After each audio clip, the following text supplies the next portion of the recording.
Le décodeur de la communication, un podcast de l'agence Maverick. Comment réussir ces événements ? La question est assez vaste, elle est assez compliquée parce que pour moi, il y a une temporalité. Comment on réussit un événement avant, c'est-à-dire comment on le prépare bien. Pendant, évidemment, c'est quand même mieux. Et après, qu'est-ce qu'on fait de cet événement qui a eu lieu, qui est très éphémère, mais comment on fait vivre la chose ? Donc, je vous pose d'emblée une question et je vais commencer évidemment par Marie. Marie, comment est-ce que tu prépares tes événements puisque tu fais de la com interne et externe à l'agglo de Montbéliard ? Bref, Marie, comment prépares-tu ça, s'il te plaît ? Et évidemment, après, je te passe la main, David.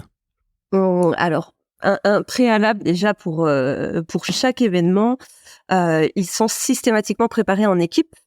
C'est-à-dire que je pense qu'il est illusoire de croire qu'on peut mener seul à son terme un événement de quelque taille qu'il soit et de format. C'est vraiment important de s'entourer d'une équipe de personnes qui seront à la fois motivées, compétentes et partantes sur le projet. David, est-ce que c'est exactement la même chose pour toi ? C'est-à-dire, est-ce que tu es déjà arrivé en disant à ta direction de la communication ou générale, plus correctement, ça y est, j'ai une super idée d'événement, ou est-ce qu'au contraire, c'est une décision qui est collégiale ? Alors ça arrive, ça m'est arrivé de proposer un format ou un type d'événement. Ensuite, la décision est forcément collégiale parce qu'un événement va, de par sa nature, impliquer beaucoup de gens dans l'entreprise, que ce soit un événement interne ou externe. Et donc, il est important que tous les gens de la direction à minima soient alignés sur le fait qu'il faut faire un événement et qu'il va falloir pour ça mobiliser un tel ou un tel. Donc, c'est forcément collectif, ça c'est sûr. Un événement qui repose sur une seule personne risque d'être très compliqué à mener jusqu'à son terme, surtout pour la personne qui l'organise. Oui, à mon avis, c'est le meilleur moyen de faire une descente d'organes. Bon, pardonnez-moi pour cette blague qui n'est pas drôle.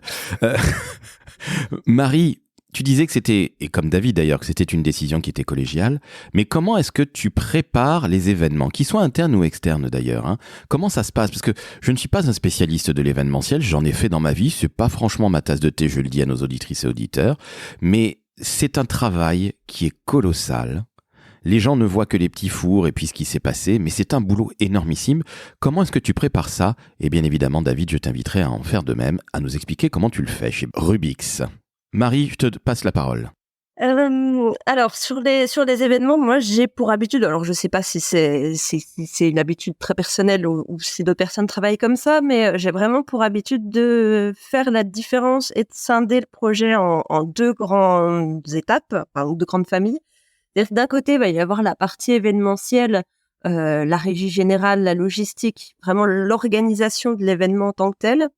Et d'un autre côté, tout ce qui est afférent à la communication et au plan de communication lié à l'événement. Et finalement, ça, c'est vraiment deux choses que je traite de manière complètement différente et pas du tout avec les mêmes personnes, de manière finalement à pouvoir concentrer son action sur deux. Enfin, c'est un peu dépendant du même événement.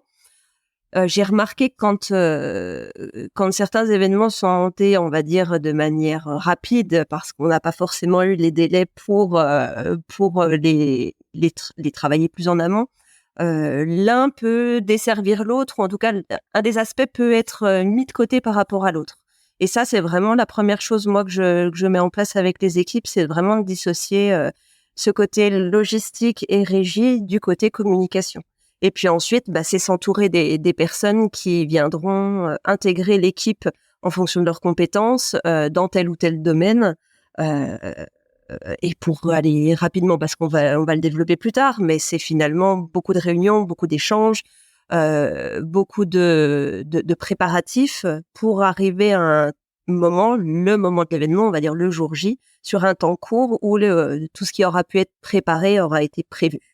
Est-ce que ça n'est pas une énorme pression, Marie ? Parce qu'on se dit toujours, et c'est valable pour toi évidemment David, si tu veux répondre, avant que tu ne donnes ton point de vue pour la préparation, mais c'est une énorme pression parce que le jour J, tu n'as pas le droit de te rater, de te manquer, alors que tu peux préparer ça pendant plusieurs mois. C'est, je trouve, une pression énorme, l'événementiel. Qu'est-ce que tu en penses, Marie ? Alors, c'est une pression, oui, parce qu'il y a en général beaucoup de parties prenantes et puis parce que ça se voit tout de suite. Après, moi, je nuancerai un petit peu ce que tu viens de dire parce que je dis souvent, et notamment aux personnes, des stagiaires ou des apprentis qui peuvent être avec moi sur ce type d'événement, qu'un événement, il a mal tourné quand le public a vu les problèmes. Par contre, s'il y a eu des soucis, et il y en a toujours, s'ils sont gérés en toute discrétion et avec professionnalisme, finalement, l'événement, il est quand même une réussite. Un événement sans pétouille, ça n'existe pas. Et puis, les grains de sable, etc., c'est inéluctable. Finalement, j'aurais tendance à dire qu'on joue régulièrement à MacGyver sur nos événements et que si ça ne se voit pas, c'est finalement une réussite. On reconnaît là la reine des punchlines. David, comment ça se passe les événements chez Rubix? Comment ça se prépare, s'il te plaît? Bah écoute, on est un peu sur la même longueur d'onde là avec Marie. Pour moi, il y a vraiment une histoire de découpage de l'événement. C'est un événement, c'est un projet, un gros projet selon la taille de l'événement, et du coup tu le découpes en sous-unités. Donc oui, il y a une unité logistique, purement logistique. Tu l'as dit tout à l'heure, là, les petits fours, tout ça, donc c'est un peu de la logistique, mais c'est encore un truc différent, puis un peu plus bordé. Il y a une partie communication avant, pendant, après l'événement. Et puis il y a une partie contenu, on va dire. Qu'est-ce que l'événement doit délivrer comme contenu? Donc tu essayes de découper ton événement en sous-projets, on va dire, qui vont pas faire appel, comme l'a dit Marie, aux mêmes personnes. Et ça permet aussi de répondre à ta question sur la pression. Évidemment que plus l'événement est gros, plus la pression est importante. Mais plus tu as fait ton découpage en amont, plus la pression est divisée et posée sur des épaules différentes. Et du coup, chacun a beaucoup moins de pression puisqu'il est responsable que d'une partie du sujet. Il y a bien à la fin une personne qui est responsable de l'ensemble, mais au moins tout ça a été découpé. Chacun sait ce qu'il a à faire avant l'événement pour arriver jusqu'au jour J et puis ensuite pendant l'événement. Donc c'est beaucoup de cadrage et de découpage de sujets pour être sûr que tu abordes tout et que tu mélanges pas les problèmes. Donc ce qui veut dire, si j'ai bien compris, aussi bien pour toi David que toi Marie, la parcellisation des tâches, la préparation énorme en amont, avec tiens, toi tu fais ci, toi tu fais ça, c'est ce qui permet quelque part de un petit peu moins avoir peur la veille et le jour même de l'événement, c'est bien ça? Oui, je confirme ça, même si on reste le garant de la réussite, de la coordination de l'ensemble des acteurs, mais le fait d'avoir à l'outil comme ça les responsabilités et les tâches permet aussi, comme disait David, de faire baisser la pression sur ses propres épaules, quoi.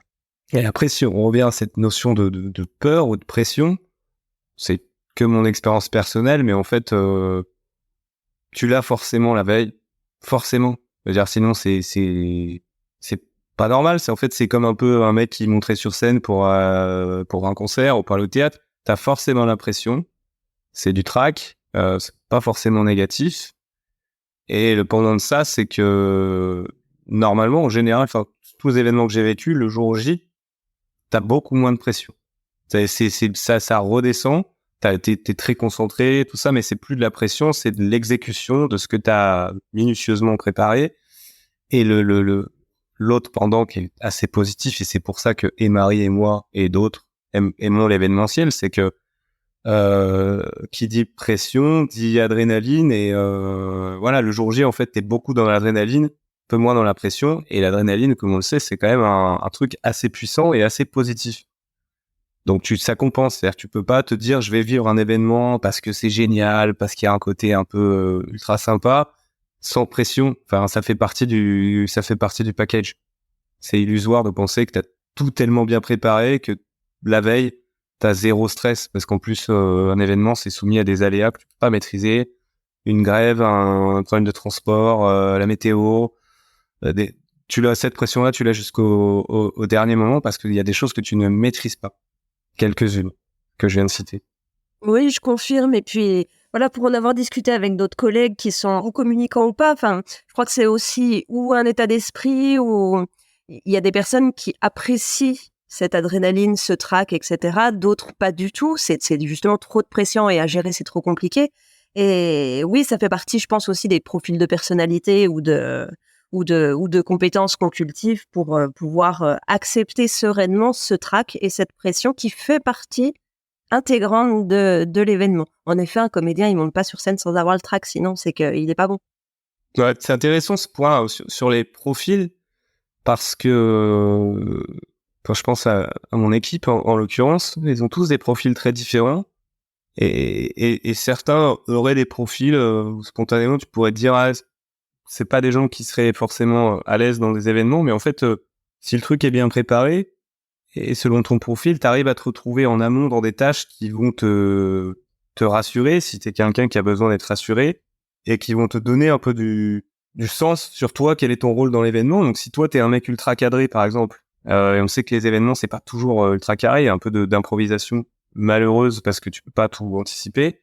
Pour quelqu'un d'ultra cadré, le fait d'avoir beaucoup préparé, il va se dire ok, moi mon rôle c'est d'avoir beaucoup préparé, le jour J je sais exactement ce qui doit faire quoi, et du coup cette personne-là malgré tout elle peut arriver à être décisive dans un événement, parce qu'il